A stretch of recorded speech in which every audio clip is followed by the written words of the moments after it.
Buenas tardes a todos, aquí yo otra vez, estrenando ahora un fondo un tantito más decente, nada más que los agujeros de bala todavía no los han parchado bien. Entonces, la materia que se disertará hoy va a ser de un tema que me tiene enfermo. Bueno, que no, tema que discuta aquí me tiene harto, tal parece que es de lo único que hablo últimamente. Pero es sobre la antropomorfización conductual que le atribuyen a determinados organismos injustificadamente. Bueno, a ver, en la naturaleza, supuestamente, algunos animales manifiestan tendenciales conductuales de corte uranista u homosexual y algunos típicos parasitarios manipuladores como solo pueden ser las conductas femeniles que apoyan o que se inscriben a esas conductas. Argumentan que como eso sucede en la naturaleza, entonces eso ya de alguna manera tiene alguna justificación. Pues de hecho no en absoluto, porque en la naturaleza ocurren un millón de cosas horribles, mucho peor que eso, y el hecho de que algo ocurra en la naturaleza no quiere decir que de alguna manera eso esté justificado. Primero, porque toda la realidad es la naturaleza. Cuando se habla de naturaleza, la gente, desde su crasa ignorancia, suele pensarla como si la naturaleza fuese un maldito bosque donde viven los animales, y lamentablemente los artistas han sido los que le han metido esa idea a la cabeza, porque ¿qué hacía el artista en el pasado? Decía que había que pintar la naturaleza, imitar lo que allí había, siempre implicando que la naturaleza es las praderas, las estepas, los bosques, las llanuras, y no el maldito sitio en el que viven. No hay una categoría distintiva de lo que conócese como naturaleza y el resto del universo. La naturaleza también sigue las mismas reglas, las cuales existen en toda la realidad, y aparte de seguir las mismas reglas, no están separadas en una categoría distinta y no existen en un vacío que las separe de la realidad, y sobre todo no operan en ese idealismo estulto en el cual intentaron imponerlos los artistas en el pasado o los filosofistas también. La naturaleza es absolutamente todo cuanto pueda existir, porque la naturaleza se remite siempre a las leyes de la física. Ya va siendo hora de desechar ese filosofismo estulto que que con sus subterfugios metafísicos intentan imponer visiones idealistas de la realidad, mismas que no son sino una negación de esta para la imposición de ideales, mismos que no solo no crean conocimiento, lo destruyen y ofuscan el razonamiento y pensamiento de los hombres. La naturaleza es todo cuanto pueda existir. Por ello, sus apelaciones o negaciones no tienen ninguna fundamentación para poder defender ni una sola clase de comportamientos, porque en la naturaleza ocurren toda clase de aberraciones, y si se quiere apelar al biologicismo para intentar justificar un comportamiento, caemos con que, por ejemplo, estar hablándole a un ojo falso a través de un incrementador de voz, que sería esta cosa, no es una conducta natural. Pasar 8 horas al día frente a una computadora, jugando lucecitas y movimientitos y tirándole la Q y la R para matarlos, no es un comportamiento natural.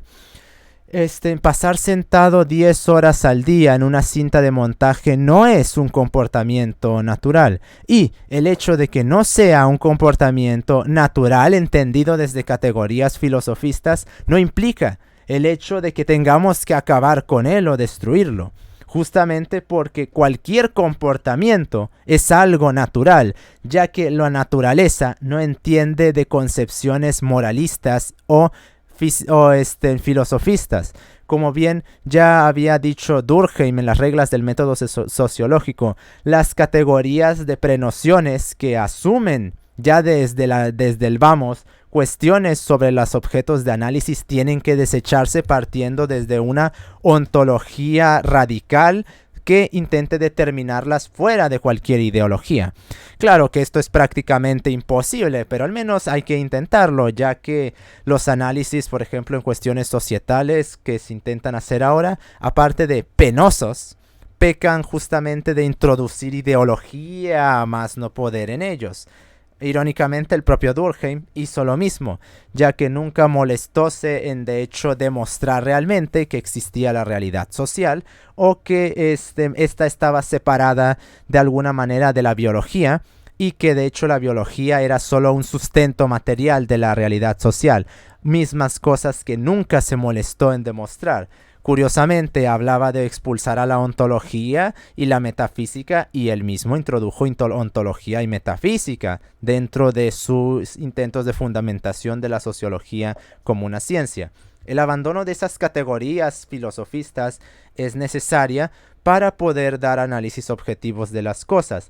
Por eso, no se puede partir del análisis conductual argumentando que hay algunas conductas que se manifiestan en la naturaleza o no, deben de ser expulsadas o no, porque los análisis no pueden hacerse de esa forma, porque ya se estaría partiendo de prenociones.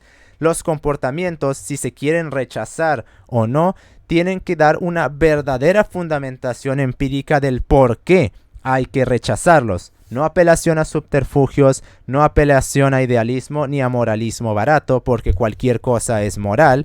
El hecho de que cualquier cosa sea moral no implica que haya que aceptar cualquier sistema moral, porque la moral no es sino una estrategia de supervivencia. Hasta la pedofilia es una forma de moral. Claro, si le sacamos todo el idealismo filosofista que intenta imponer que la moral es una suerte de vía definitiva para el desarrollo de las virtudes de los organismos y llevarlo a una suerte de trascendencia. Sí, eso puede ser moral también, tanto como lo que acabo de mentar, y el hecho de que lo segundo también lo sea no implica que haya que aceptarlo o que haya que ponerlo dentro de la misma categoría que lo primero, porque hay que tener sus respectivas divisiones. Los conductas que manifiéstanse en la naturaleza o no, no tienen por qué ser aceptadas, aún si fueran naturales, y de igual forma no habría por qué eso ser un argumento para aceptarlo, ya que es simplemente una falacia de autoridad en toda regla. Es que ocurre ahí, entonces hay que replicarlo porque ocurre ahí. Un argumento circular, una doble falacia incluso. Aparte de autoridad, un razonamiento circular que se justifica consigo mismo, lo cual no es defendible desde ninguna categoría, más allá de la sofística barata del sociologismo y el antropologismo. Ahora bien, fuera de eso, de si que ocurra una conducta en la naturaleza haya que ser aceptada o no porque la manifiesta X o Y, que desde el vamos no, porque toda conducta es natural, porque toda conducta está sustentada en la naturaleza, porque la conducta ocurre dentro de ella. Hay otra cuestión y es la de la antropomorfización del comportamiento. Y es que justamente nos remite a eso que mencionamos al inicio, que como hay idiotas los cuales ven una conducta en animales y piensan que podemos atribuirle categorías humanas a esa conducta animal, como si fueran exactamente la misma cosa. Y ese es quizás uno de los mayores problemas que enfrenta el conductismo, y es que cuando intentan, de hecho, la crisis del conductismo que sirvió, puta madre, como subterfugio para el alza del cognitivismo, aunque eso solo fue un combustible de subterfugio, porque el verdadero motivo del alza del cognitivismo en los 60s fue para empoderar a la psiquiatría y de hecho destruir a la psicología como ciencia, una destrucción institucional de la cual no se ha recuperado todavía y difícilmente lo va a hacer a este punto. Vienen a colación aquí debido a que no podemos usar las categorías humanas para describir conducta animal porque no son la misma cosa. Pueden derivarse algunas cuestiones generales de conducta animal, como los procesos de reforzamiento o los programas de reforzamiento o la tasa de respuesta de una conducta. El problema es que De ahí a querer decir, por ejemplo, que los animales se enamoran, que los animales tienen una sexualidad de la misma manera en la cual la tienen las personas, o que el mero hecho de un evidenciamiento conductual puede justificarse mediante analogías, implicaría atribuirle esas categorías a toda la naturaleza, y eso incluiría atribuirle categorías de esta clase, conductas de esta clase, hasta organismos unicelulares. Y ya quisiera ver el argumento que usan para sustentar que una célula tiene sexualidad porque se reproduce. ¿Qué me van a decir? ¿Que las células son hermafroditas entonces? Ah, no, porque... entonces dejen de usar esas categorías para referirse a la conducta animal. No son la misma cosa y necesitamos sus propias categorías.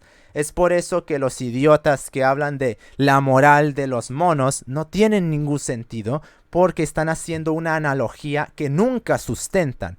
Básicamente el argumento es: como se parece a lo que hacen los hombres, ya es lo que hacen los hombres. Y ese razonamiento, que parece de zagal de 4 años, se supone que es la máxima actualmente en estudios de biología conductual animal.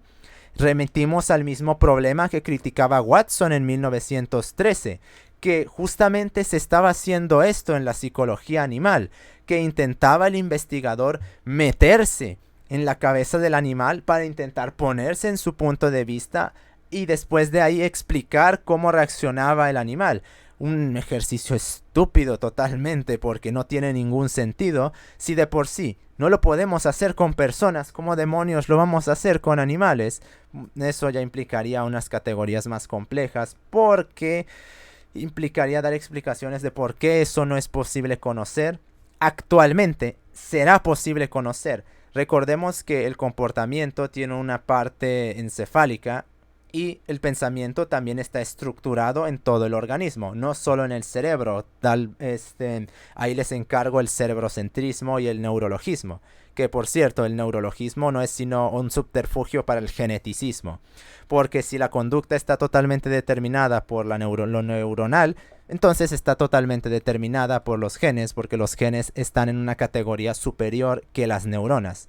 Y si esas neuronas son deterministas, ellas a su vez están determinadas de la misma manera que ellas determinan el comportamiento, porque las neuronas no determinan a la genética, porque vienen después de los genes. Entonces los sistemas anteriores estarían determinando esa determinación, por lo cual el neurologismo es un subterfugio para el geneticismo. Y esto tiene mucho sentido si tomamos en cuenta que los neurologistas, lo que en su mayoría, en su mayor vertiente, lo que hacen es ir y justificar los discursos de turno bajo otro subterfugio, que no es sino una justificación para cuestiones justamente como lo que estamos tratando. Es decir, el fundamentalismo geneticista de la sexualidad, mismo que es contradictorio en sí mismo. Argumenta que la sexualidad está totalmente determinada por los genes, pero solo ese apartado en específico. ¿Cómo explican entonces que los genes, 4, 5, 10 genes, X cantidad de genes, que determinan absolutamente la conducta humana, están aislados del resto del sistema de genes, y que no está toda la genética ya determinando el comportamiento de los organismos? Nunca se molestan en explicar eso, y no lo van a hacer realmente porque es completamente falso. Reduccionismos conductuales no sirven para explicar el comportamiento de los organismos. Y cuando se trata de la conducta animal, antropomorfizaciones conductuales no nos llevarán sino a cometer errores categoriales en cuanto a la clasificación del comportamiento. Uno puede sacar leyes conductuales de la conducta animal y con una efectividad cuestionable, para ser honesto, justamente porque no son personas. Aunque bueno, los problemas morales implicados en la experimentación conductual con humanos, pues llevan a problemas bastante más severos. para poder hacer lo que hizo Skinner con sus ratas, con personas, habría que pasar por encima de muchísimas cosas. Y no es tan fácil como decir, pues importa una mierda porque va a ser por la ciencia. Sí, por la ciencia el Escuadrón 721 hizo una cantidad de abominaciones inimaginables. Y pues no me parece que eso sea algo aceptable solo por la ciencia y tampoco en cuestiones conductuales, porque aquí hablamos de cosas más delicadas. Sí, ya sé que el 721 prácticamente desmembraba a personas vivas y las torturaba de formas horribles estando vivas, bueno, tanto como podían mantenerlas vivas.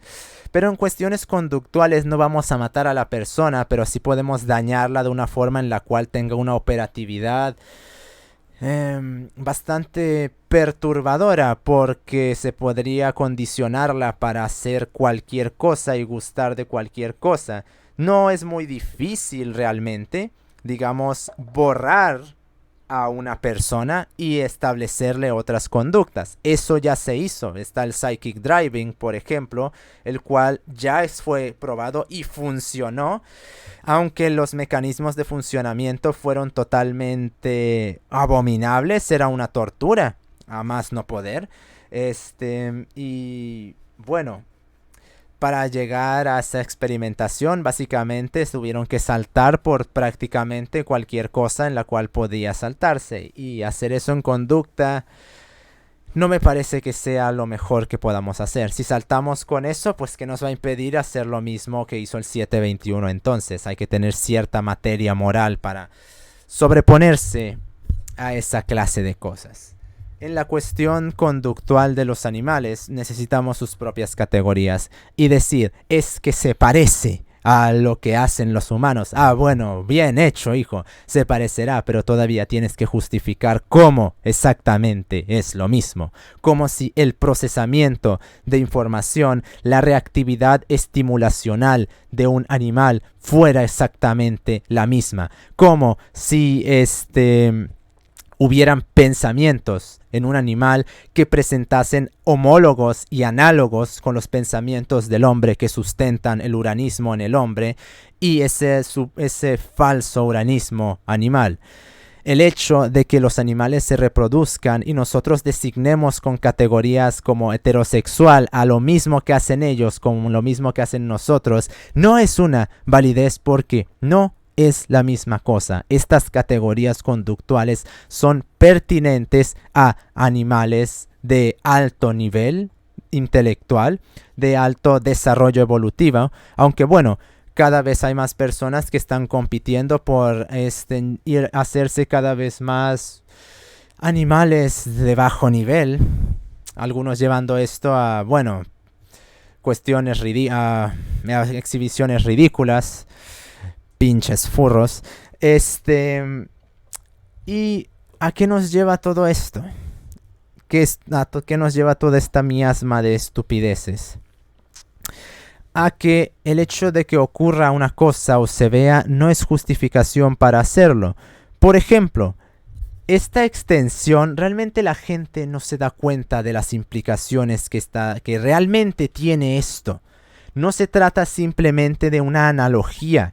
Es que ustedes piensan que los que esgrimen esto no saben la falacia que están cometiendo. Cuando tú les respondes, es que en la naturaleza también ocurren violaciones, también ocurre incesto, ¿crees que ellos no lo saben? Hijo, es que ese es el siguiente paso de ese argumento. Eso es lo que se busca. Es una ventana de Overton ese argumento. Te digo, como ocurre en la naturaleza, en este caso, entonces está bien. Pero si se argumenta de esa forma tan estúpida, ¿qué es el impedimento para derivarlo a todas las conductas que están en la naturaleza? Ese es el verdadero problema con ese argumento, que es un subterfugio para clavarte como la ventana de Overton esas otras conductas que también se manifiestan ahí. Y eso es justamente lo que esta gente quiere. Justificar de cualquier forma sus comportamientos perversos, sus gustos específicos aborrecibles. La gente, estas bestias, este argumento es de un maquiavelismo aberrante, sin ningún parangón, e implica una total anulación de cualquier resquicio de moral trascendental del hombre, que lo eleve a algo más que ser una bestia, haciendo esta distinción de moral trascendental con moral supervivencialista en categorías como las establece Marco Aurelio. Ya saben, la razón generatriz, razón recta, moral generatriz, moral trascendental, moral recta. Trascendental por arriba de moral recta. Y esgrimir eso, poco a poco nos va a ir llevando a intentar justificar cualquier cosa usando esos argumentos. No solo caen en un error categorial del mismo nivel en el cual cae Descartes, por ejemplo, confundiendo conceptos con conductas, como si se pudiesen mezclar, sino que homologando directamente al hombre como si fuera un animal. Sí, Sócrates mismo decía que el hombre era un animal también. Yo no estoy tan de acuerdo con eso porque, a ver, es evidente que partimos desde una base animal. No obstante, ningún otro animal tiene lo que nosotros tenemos. Ningún otro animal puede hacer esto que yo estoy haciendo, por ejemplo, o que ustedes pueden hacer. Entonces, ¿por qué nos metemos en la misma categoría que eso? Sí, estará el salvajismo y lo que quieras, pero podemos ser más. El animal no puede ser más y no tiene la capacidad de ser más. Por lo cual usar la categoría de animal para nosotros me parece un tanto errada, porque estaríamos por encima de eso, pero tampoco muy lejos, como bien dijo Michel Eyquem de Montaigne en sus ensayos, sin importar con qué montañas de virtudes intentes enterrarlos, vas a tener siempre ese humano salvaje y vil dentro de ti. Hasta Sócrates frunció el ceño y levantó la mano, y lo mismo con Marco Aurelio. Por lo cual habría que crear una categoría superior, como por ejemplo lo hizo Aristóteles, que había clasificado los seres inanimados, después organismos, después el hombre y después las deidades. Algo así, pero con sus propias distinciones. Quizás la categoría habría que designarla como ¿cuál les gustaría? ¿Organismo muy evolucionado? O quizás humano. No lo sé, eso ya será cuestión de otro momento. Pero el punto es que debemos de dejar de usar esas categorías para designar conducta humana, porque se me ocurre, por ejemplo, al idiota de Franz de Waal, si no lo recuerdo, que dice: somos de lo de suficientemente listos para hablar de la inteligencia animal. Le preguntaría a este tipo: ¿son los científicos lo suficientemente listos para darse cuenta que son unos idiotas? Sí, habría que empezar a atacar más severamente eso, porque los fundamentos adyacentes e inferiores de esos argumentos, pues ya vieron que no son muy bonitos, que digamos. Por lo cual, abandonen eso y necesitamos crear categorías para conducta específicamente inferior a la nuestra, porque un animal no se enamora como sí lo hace un hombre, porque el enamoramiento requiere de algo que el animal no tiene: pensamiento. Porque el enamoramiento implica la construcción de un discurso alrededor de eso al cual uno está enamorado. Y un animal no puede construir un discurso. El hecho de que tengan pareja y algunos se suiciden cuando la pierden, perfecto, y sí podemos hablar de suicidio en esa categoría porque es algo trascendental a específicos. Implicaría ciertos nexos o relaciones establecidas, un maquinismo correlacional y estimulacional del más básico que puede haber, pero como nosotros antropomorfizamos ese comportamiento porque pensamos que como se parece, de alguna manera eso ya es lo mismo, supongo que como algunos se comportan como idiotas, entonces ya lo son, o porque un vago parece vago, entonces ya es vago, o como yo parezco un maldito asesino, entonces ya lo soy, entonces ¿qué me impide hacer esa misma analogía con cualquier cosa? Supongo que ahí sí ya no, porque ahí sí va a estar mal, pero sí es tu misma lógica. Pero bueno, esperar lógica de gente que esgrime estas estupideces, no, no hijo, simplemente no, no la vas a obtener. Para acabar con esto, consigan categorías para conducta animal y dejen de abusar de subterfugios, por favor.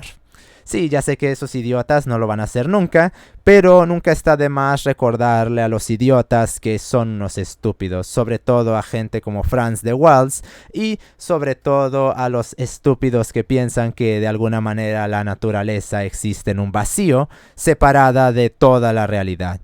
Claro, como la realidad social, ¿no es verdad? Sí, como bien lo dijo Norbert Elias, las figuraciones nunca se acaban, sino que se transforman en otras. Creo que ahí tendríamos un análisis bastante interesante de la cuestión. Si el que escuchó esto sabe cómo conectar los puntos bien. Nos veremos.